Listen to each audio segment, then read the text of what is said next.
On the 24th of February 2022, Russia launched its military campaign against Ukraine with a force numbering in the hundreds of thousands.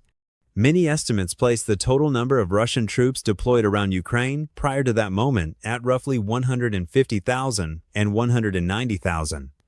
Moscow believed Kyiv would fall within a week. 3 years later, the war is still unresolved. Europe has entered its largest rearmament cycle in decades, with defense spending increases and industrial plans worth hundreds of billions. NATO has expanded by 2 new members, and hundreds of thousands of lives have been lost. In October 2023, a multi-hour attack in Israel triggered a chain of retaliations that sent shockwaves through the Middle East. In Gaza, tens of thousands were killed within just a few months. By the end of February 2024, the toll had surpassed 30,000 according to local authorities, figures widely cited by international media. Global energy markets were thrown into turmoil. Oil prices swung sharply, spiking amid fears of regional escalation, then easing as markets reassessed the likelihood of supply disruption. Each side believed it was acting within limits. No one thought they were opening the door to war. There was no sound of trumpets, only reports, forecasts, and calculations labeled rational. A warning strike was read as a declaration of war. An act of deterrence was interpreted as a threat to survival. And in that brief moment of misalignment, history changed course. So how can a single miscalculation lead to war? The answer lies in this video. Why does the modern world make strategic calculations more fragile than ever? The wars of the 21st century do not begin with gunfire. They begin with a memo, a closed-door meeting, a line in an intelligence report. There are no trenches, only cold numbers. No smoke or flames, only forecast curves and predictive charts. Every decision is wrapped in a harmless name: deterrence, warning, strategic adjustment. Yet history has never forgiven a miscalculation. In 2022, Russia believed Ukraine would collapse within weeks. A rapid strike campaign was designed like a precise surgical operation. In reality, it became the longest war of attrition in Europe since World War II. In 2024-2025, the Middle East was shaken by limited exchanges between Israel and Iran. Each side believed it was merely knocking on the other's door, not breaking it down. But that door became the threshold of war. In the modern world, peace resembles a sheet of thin glass suspended between 2 burning buildings. A single vibration is enough to shatter it. A warning strike is read as a declaration of war. An act of deterrence is interpreted as a threat to survival. When the speed of missiles outpaces the speed of diplomacy, when national honor weighs more than any retreat, war no longer needs hatred. It needs only one error in calculation. History today is not driven by malice. It slips off course because people believe they have calculated correctly. And it is precisely that moment of belief, the gap between 2 interpretations, that becomes the most dangerous spark of war. The most dangerous mistake in geopolitics does not lie in weapons, but in how one nation reads the intentions of another. Leaders believe the other side will hold back. They believe the message will be understood. They believe a strike can remain a warning, like knocking on a door, not kicking it down. But on the chessboard of power, no one sees through the eyes of their opponent. Each side looks through the lens of its own fears. In 2022, the Kremlin believed Ukraine would not resist to the end, that the West would fracture, as it had in 2014, that a special operation would conclude within weeks. Many early assessments, both from Russia and from some Western analysts, suggested Kyiv might fall within days. Reality proved otherwise. More than 3 years later, the war is still unresolved. Europe is rearming at levels unseen since the Cold War. NATO has expanded by 2 new members. A single misjudgment about the opponent's will turned a short move into a historical quagmire. In the Middle East, Israel and Iran have repeatedly launched limited strikes, convinced the other side would understand them as red lines being drawn. Yet in the eyes of the opponent, each move becomes existential. An airstrike is read as a declaration of war. A downed drone is interpreted as a message: we are ready to go further. Each side claims it is preventing war, while in reality they are piling explosives onto a powder keg. In power politics, intention never exists in isolation. It has always been through the prism of history, trauma, and fear. What you call deterrence, your adversary may call preparation for annihilation. What you consider a soft signal, they read as an ultimatum. The gap between these perceptions is like two ships racing toward each other in fog. Each believes its signal lights are on, yet the beams never reach the other's eyes. War, therefore, does not erupt when one side seeks to destroy the other. It erupts when both sides believe the other will not dare to go further. And the moment that belief collapses, history changes direction. If misreading intent is like mistaking an opponent's gaze, then misjudging capability is miscalculating the weight of the punch. Decision-makers ask not only what do they want, but reassure themselves that they are not strong enough to do it. That moment of reassurance has, more than once, pushed entire continents into war. Russia entered Ukraine believing Kyiv would break within weeks. Several Western reports at the time also predicted the capital might fall within 3 to 5 days. Instead, more than 3 years on, Ukraine has not collapsed. Russia has expended hundreds of thousands of troops, thousands of armored vehicles, and has had to seek ammunition from North Korea and Iran. A single error about capacity to resist transformed a lightning operation into Europe's largest war of attrition since 1945. Many analyses suggest that Hamas bet on Israel responding within the familiar, limited patterns of the past. The attack was designed as a tactical shock. Yet Israel's response shattered all precedent. A full-scale military campaign in Gaza, tens of thousands killed, and a region dragged into a prolonged cycle of violence. One side underestimated the scale of retaliation, the other chose to leave no room for restraint. The result was the crushing of an entire territory. Across the Middle East, Iran has repeatedly believed its retaliatory strikes were calibrated enough to preserve balance. Israel, in turn, has trusted that the precision of its counterstrikes would force its adversary to step back. Each side probes with fire, like two people standing at the edge of a cliff, throwing stones to measure the depth. But some cliffs do not permit experimentation. One slip is all it takes for both to fall into the void. Miscalculation of capability does not lie only in underestimating the opponent, it also lies in overestimating one's own ability to control events. Decision-makers believe they can strike just enough, hurt just enough, deter without crossing the line.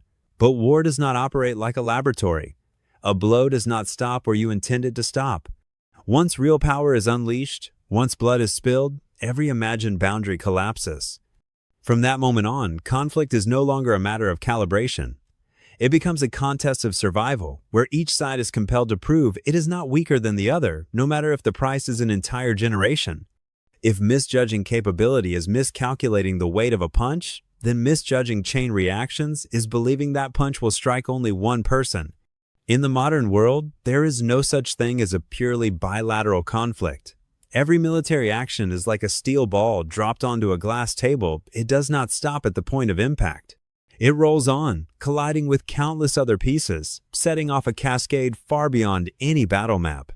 Russia did not merely attack Ukraine. It activated all of Europe. After February 2022, Germany increased its defense budget by €100 billion. Finland and Sweden, neutral for decades, joined NATO. A single decision in Moscow reshaped the security architecture of an entire continent. This was no longer just a Russia-Ukraine war. It became a reconfiguration of Europe's order. In the Middle East, every missile does not travel only between two front lines. It draws in Hezbollah in Lebanon, armed groups in Iraq and Yemen, and U.S. fleets in the Red Sea. An airstrike in Gaza can shake global oil prices. A drone shot down near Iran can push Washington to place aircraft carriers on high alert. Conflict here does not spread like fire, it spreads like electricity. Overload one node and the whole system shorts. The mistake is that planners still think in old terms. We strike, they respond, and then it stops. But the world has become a densely interconnected structure. Allies cannot stand aside. The adversaries of adversaries cannot remain silent. Domestic politics in every country forces leaders to speak, to act, to demonstrate resolve. Every move pressures a third party, which in turn pressures a fourth. Escalation is no longer a choice, it is inertia. Modern war, therefore, resembles tipping a single tile in a global domino game. The one who acts sees only the piece in front of them, but when it falls, every piece behind it follows. And by the time they realize they no longer control the chain reaction, the board itself is no longer intact enough to stop. If chain reactions turn a strike into a global tremor, then misjudging timing is striking a match in a room filled with fumes. In war, when you act can matter as much as how you act. Yet modern history is crowded with decisions made at precisely the moments when the world was most combustible. Russia launched its campaign against Ukraine while Europe was mired in a post-COVID energy crisis, soaring inflation, and social polarization. The Kremlin believed the West would hesitate fear gas prices, fear internal instability. Instead, that fragility provoked the strongest reaction in decades. Europe restructured its energy system at unprecedented speed, rapidly cutting most of its dependence on Russian gas. A moment thought to be golden became a springboard for decisive resistance. Hamas chose to strike Israel at a time when Israeli society was deeply divided over judicial reform. The logic was clear: attack when the opponent is unsettled, but the outcome was the opposite. The assault instantly closed ranks within Israeli society, granted the government sweeping authority, and produced a military campaign more severe than any precedent. The moment of weakness became the moment of total resolve. Across the Middle East, many strikes occurred during tense nuclear negotiations, when warning systems were already at their highest alert. In such a state, even a small signal is amplified like an alarm in the night. What should have been read as a limited message is interpreted as an opening move. Timing ceases to be background, it becomes catalyst. The illusion lies in believing there is ever a safe moment to act. The modern world is rarely stable. It is riddled with cracks, economic crises, social divisions, political pressure, security anxiety. An action that lands on one of those fractures is like a hammer striking already cracked glass. It does not require great force. It only needs to hit the right spot.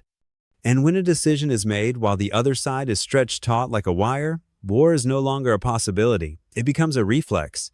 How does a limited decision turn into all-out war? Nearly every modern war begins with an action that its author believes is still under control. A limited airstrike. A defensive troop movement. A warning statement. On paper, these are rational steps. In reality, they resemble the first stone rolling down a snowy slope. When Russia crossed into Ukraine, the Kremlin believed it was launching a campaign of political coercion. Yet, almost immediately, dozens of countries imposed sanctions. More than $300 billion in assets were frozen, and Western weapons began flowing into Kyiv. The initial move was instantly interpreted as a threat to the European order itself. The response ceased to be tactical and became existential. Each side now had to prove it would not retreat.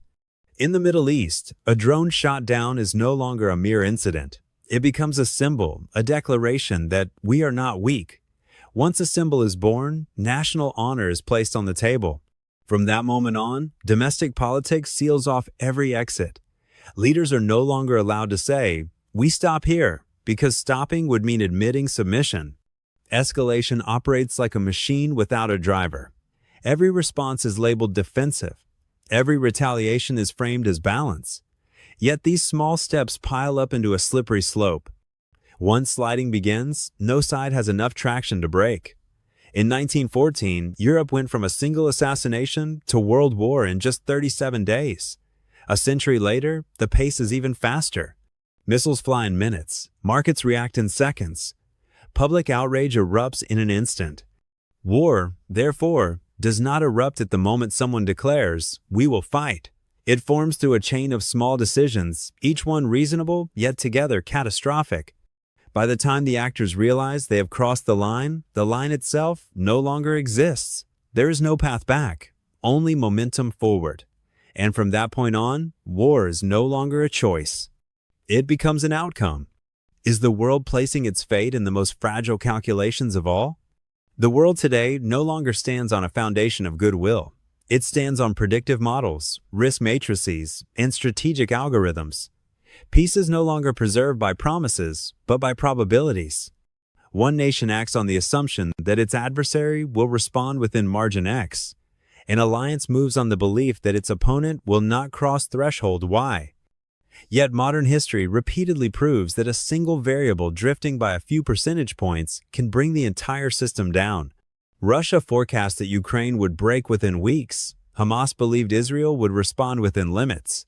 Iran trusted that its retaliations could be controlled. The United States has often believed that just enough involvement would preserve stability. Each calculation made sense, and each failed at the most critical point. Human beings do not behave like models. States do not react like graphs. When fear, honor, and domestic political pressure enter the equation, every cold projection becomes as fragile as glass. In a world where missiles move faster than diplomacy, where news travels faster than thought, where markets react in milliseconds, error is no longer a technical detail. It is tinder. Peace becomes a suspension bridge over an abyss, held together by cables named estimates, assumptions, and scenarios. Break a single strand, and the entire bridge begins to sway. The wars of the 21st century do not require malice. They require only a misaligned calculation. And the most unsettling question is not who wants war, but this. In a world where every decision rests on forecasts, are we entrusting peace itself to the thinnest numbers of all?